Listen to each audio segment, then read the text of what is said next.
Good morning, boker tov, good boker. Wow. Welcome to a day in the life in Jerusalem. And this is my prison cell of short-term rental. That's it right there. It's around 11 a.m.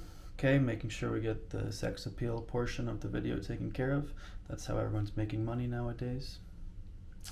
All right, I'm gonna shower and we'll go do the real stuff. First things first, my dearest viewers, namely my cousin and brother, we're gonna have a delightful yoga routine, prepare the body a little bit. Just a quick one, just to get things going. All right.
That's really all you need. Looks like it was 3 minutes. Body's prepared, ready to go. It's really hot today, but I'll take you through the routine steps. Okay, now we are outside the Machne Yehuda market, or the Shuk, as it's colloquially termed, and we're going to be going to the Etrog Man right here to get a nice blend up juice. The Etrog Man, where all dreams come true. All right, here we have all the goodies. See, no good day in Jerusalem starts without a trip to the Etrog Man. Hello, welcome. Good morning. This is the new Etrog Man.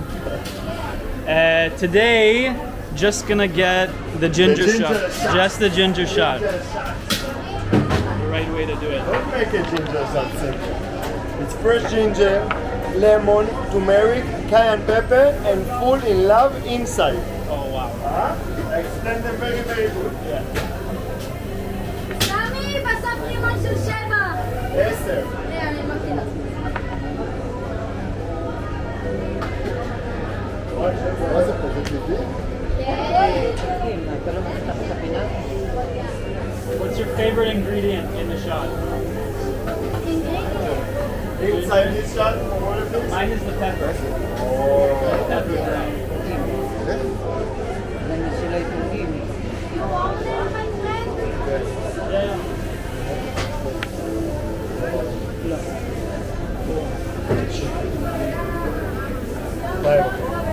שלום, הקרם מעולה בשבילך. אני רוצה את זה ואת זה ואז אני אני מסתכל על טיפות, יותר טוב מזה נראה לי, אבל מה קרה לה? כמה רצית אחי? So now we're at Gan Sacher, or Sacher Park. As you can see, I ended up getting the blend up juice from the Etrog Man. I decided there's nothing else that I could start this hot day off with. But alas, Gan Sacher, beautiful park. I should probably mention that I'm, you could say, self-employed. So my days end up looking pretty interesting, especially the weekdays. But this park is, as you can see, quite lovely and extensive. And I come here pretty regularly. Well, I've been in Jerusalem for, let's say, 2 weeks now, basically doing exactly what you're looking at every day. And before that, I was in the desert in Israel. I didn't want to film very much, as I've already been here like a month. Let's run the clip from ZK Disco in the desert.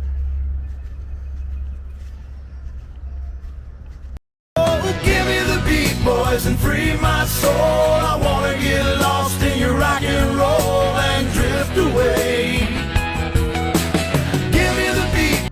I'll find a shaded spot and perform a ritual known as Hidbodedut. What is that, you ask? Well, Hidbodedut was first emphasized in mainstream Judaism by Rabbi Nachman of Breslov, a Hasidic rabbi who lived primarily during the 1800s. And well, I really love Rabbi Nachman's teachings because his teachings are all about serving God with joy and simplicity. And for myself, I feel like my education was very intellectually constipated, and I really gravitate towards these kinds of erratic outbursts, this illogical nature of connecting with God, just being a little bit crazy. I love being a little bit crazy. Don't you guys love being a little bit crazy? Anyway. Yes. So Hidbodedut. Right. The idea of Hidbodedut, it's self-seclusion is what it basically translates to. And what one might do in Hidbodedut is find a forested area, some personal space, and talk to God as one would talk to a friend. And I'll give you a little bit of introductory course to it, so you can try it at home. And it's really about having your personal meditation time, but it's a little bit more than meditation. It's a bit more active. It's about finding that deeper connection, that deeper intimacy with God. Now, when I say God, what am I referring to? A lot of people have different definitions of God. Well, I'll tell you what I'm referring to, at least. Does this camera spot work? Is this going to be a nice... Yeah, that works. So when I say God, I'm basically referring to the unknown mysteries of the universe. I'm not referring so much to the laws, that the things that we think we know about God. That's not really what I'm referring to. My God we don't know anything about him. But we do know some things. Oh wow, the Hidbodedut's starting right here. For example, I'll say, Master of the universe, you created my life. You gave me this body, and you created my soul too, and put it inside of this body. Why am I in this body? Source of all life, you are inside of me and outside of me. I see you in the trees, and I feel you inside, and I listen to you as my lips and tongue move. It's kind of hard to do, guys, while you're watching me, but I think you get the point here. And I'll sit like this, and maybe I'll sing a song, or maybe I'll talk even more to try to stimulate that connection to why I'm here and how life is just so expansive, so vast, and there's something that created this life, that made it happen, and we don't know why. And my Hidbodedut might be about that.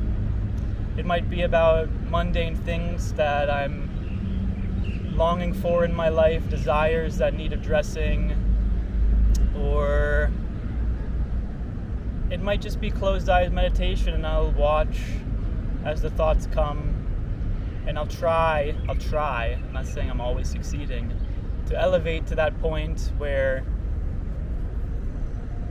I don't really know the mechanism of how thoughts arise. And I might allow it to open my heart, and I might allow my emotions to empty. I might attempt to do this. So this is really the nature of Hidbodedut. So, meditation is one thing. Meditation of this relaxation, blissfulness, this is good. I like this too. But it's another thing to address the pain inside, to address your ignorance, to address the unknown. And for me, when it comes to Judaism, when it comes to God, I actually reject the religious dogmas. I don't see this as being my connection to Judaism. This is the way I came up. This is the place that I'm at in life. I mean, I acknowledge the oneness of the universe, and I acknowledge my smallness and that I have a creator. But what I'm not going to do is take it to the extent of minutia that this creator actually has a very strong biased will towards small acts, which in reality, in my perspective, kind of limit your scope on what it means to be human, and therefore limit your freedom. And even though you may not be good at handling freedom, that doesn't mean that God doesn't want you to be free, and you shouldn't try harder to live in such a way that you actually don't have to follow any rules by some sort of like damning, some fear of damnation. It's not really a thing in Judaism, but people follow rules in a fearful way. But you still live intensely, fully. You're unlocking these spiritual chambers within yourself. All that to say that to me, being a Jew is that this is our culture, this is our vernacular for connecting with the great unknown and the life force that is within us and the infinite, right? In Kabbalah is such a detailed and accurate mystical system. It talks about God as the Ein Sof. God means without end. So this is really touching on the nature of what is God. And this is the part of Judaism that I really love. But I won't get into the details. To behave in a very limited way because that is your understanding of Judaism, I don't see this as being the thing. To me, to be a Jew, this is a culture of seekers, and it's our culture of seeking. This is what I love about Jerusalem. It's okay to be crazy here. It's okay to seek. It's okay for me, in this park, if I scream out, God Almighty, whatever I want to say, or if I start dancing, as I might do later tonight, by myself, and all kinds of things, intense prayer or meditation, and it's okay in Jerusalem because this is a place where you're allowed to seek God. It's part of the culture. It's part of the underlying agreement of being a citizen here that you will partake in this, and some do to a greater extent than others. So this is the good part of Jerusalem, and the bad part is the limitation of the law, the religious law. I did my research. I don't need to get into all the details of why I reject the halakha. Some parts of it are good. Some parts of it, it's like, wow, that's going to benefit you spiritually. But some parts, it's just like, okay, this is not really relevant anymore. And we need to actually have the courage to say that we live in a new day and age that requires different tactics. But then, wow, you're getting into dangerous waters because people have been doing things a certain way for a long time. Okay. Sababa. So another crucial part of my routine is, of course, exercise. I do some form of exercise every day, and usually I prefer to do some rock climbing. Unfortunately, I've got a little bit of climber's elbow going on here. So right now it's mostly just some rehab movements, gonna try to get this thing right. But I'll show you something else that I'm always doing. It's very important. Knees over toes. Gotta have the knees in your regimen. Nice split squat. Over the toe. Heel lifted.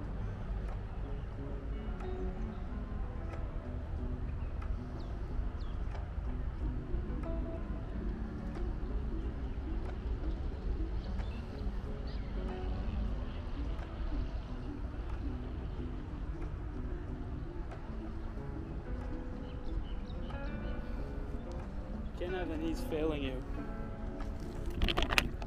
in old age, what have you. Keep the knees bulletproof. What else are we doing with this, working on this climber's elbow? I'll show you. I don't have weights, but you gotta get some wrist curls. Very simple rehab movement there.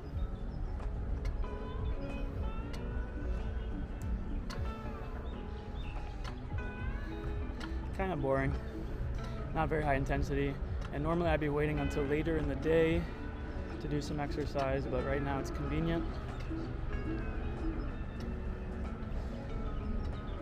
I was thinking of even going for a run later. What else is in the routine? Some slow eccentric bicep movements.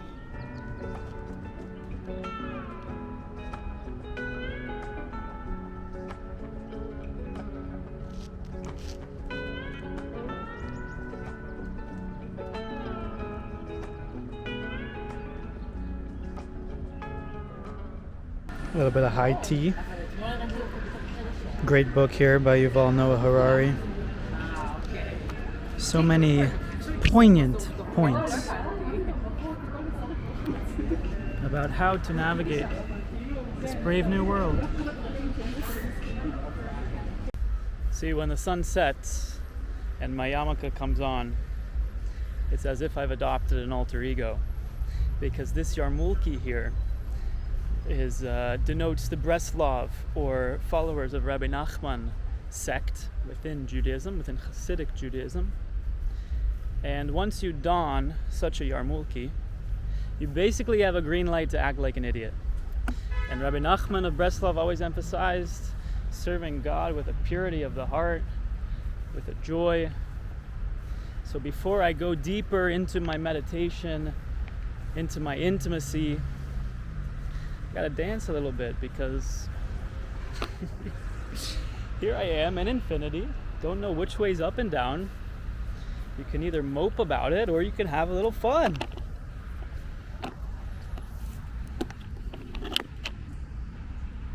Lucifer, son of the morning, What you're witnessing I'm gonna here, folks, chase you out of should be tried at earth. home.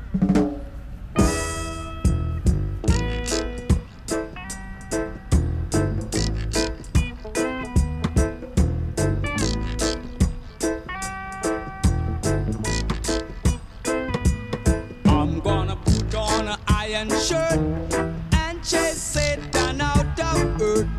I'm gonna put on an iron shirt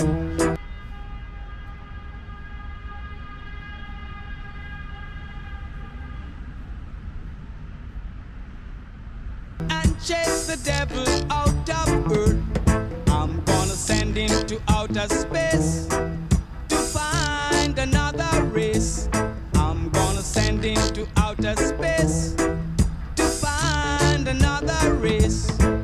Satan is a evilous man, but him can't choke sit on I man. So when I check him, my lass in hand, and if him slip a gun with him hand, I'm gonna put on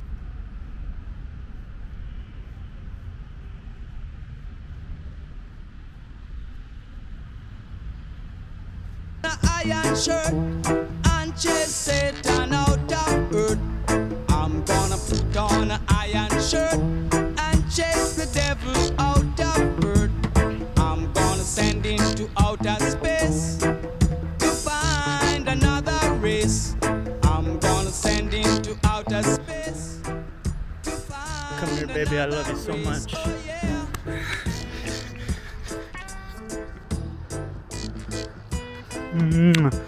Oh, yeah. You mean everything to me. Oh. Him off the dropping fuck and run. So now that I've effectively exhausted a lot of my physical energy, it will be easier to sit and go deeper within my software, within my karmic structure, to work out who I am, who I want to be, just to feel what it's like to be a human and all the myriad of chemical reactions taking place within this body. So I'll do this. You can see I'm overlooking, that's the entrance to the old city of Jerusalem. and I'm kind of on the periphery here. So later, this is the warm-up session. Can you believe it, folks? We're still in the warm-up session. This is just for me to get relaxed, to show some appreciation for life, and then I will enter into the old city. But to be on the outside here is actually very inspirational in terms of the thoughts that it might invoke. Because right there in the old city of Jerusalem, when you begin to meditate and when you begin to feel that you are eternal, it helps to be here outside of what is called an eternal city. Now, I may doubt the claim that the city is actually eternal. The important point here is that this is a place where people seek. And when you're in a place, when you seek God in a place where other people seek God, it helps to create the right ambiance, the right atmosphere for you to deepen your connection, to feel that it's okay to probe deeper here. And that's how I feel when I meditate in Jerusalem. And especially when I'm on the periphery of the old city, it feels like a lot of the prayers, a lot of the intention that happens inside of that space radiates outwards. And here I get to experience what it's like, well, you could say, to be exiled from the holy place. It creates a stronger yearning to understand what it is that happens there. As when you're in it, it's a totally different thing than when you're the observer on the outside. That's my point. And so obviously I'm not gonna set this camera up for an hour, hour and a half, however long it takes me, but I'll show you roughly what it looks like if you were to observe on the outside. That I'll sit somewhere like this. I'm gonna play some instrumental kind of psychedelia music, which just helps to stimulate the neural juices, the neural pathways, and keep me from being distracted by whatever people are talking about outside. And this is what it looks like. Now, I guess I can't really show anything effectively, but what I want to point out here is that when I'm doing this, when I'm concentrating, using my third eye to an inward-facing eye to turn inward, you run into very rigid patterns of thinking and feeling, and to bring consciousness into that, to bring freedom, the freedom of awareness into that, it sometimes takes a lot of force to drive through those patterns, those cyclical compulsions. And therefore, if you were to see me sitting here, oftentimes I might look like this. And the amount of power that's required, I'm not actually generating right now, but on the outside, it would look that way. And you might see me smile. All kinds of things can happen. It's a complete journey every time. The gates of Jerusalem open through tears, while its name means a city of peace. And you can find that here. Its history has clearly been anything but that, shrouded in conflict. See the wall behind me, it's not called the blissful wall or the pleasurable wall, it's called the wailing wall. To take it even a step further, we're in the Hebrew month of Elul right now, which is considered an auspicious time for repentance or return to God. When you make this sincere attempt and you defer to the heart, you enter an irrational place. And it's in that irrational place, it's in the human ability to believe fictional stories, that we discover the mystical nature of our being. Something which started off as a leap into the unknown paradoxically becomes real.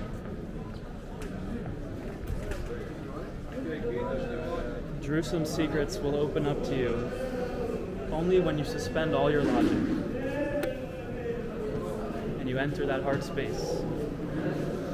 It takes work, but it's worth it. This is what I'll attempt to do as I enter the sanctum sanctorium here. Find a chair. And for the next couple hours, it'll just be me and the big man upstairs.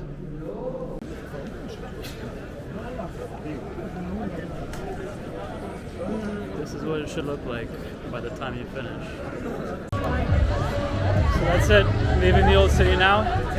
This concludes a day in the life of a spiritual seeker in Jerusalem. I am obviously wiped, but that's how you know it was a good day's work. I hope you learned something from this video, And Adonai, Adonai.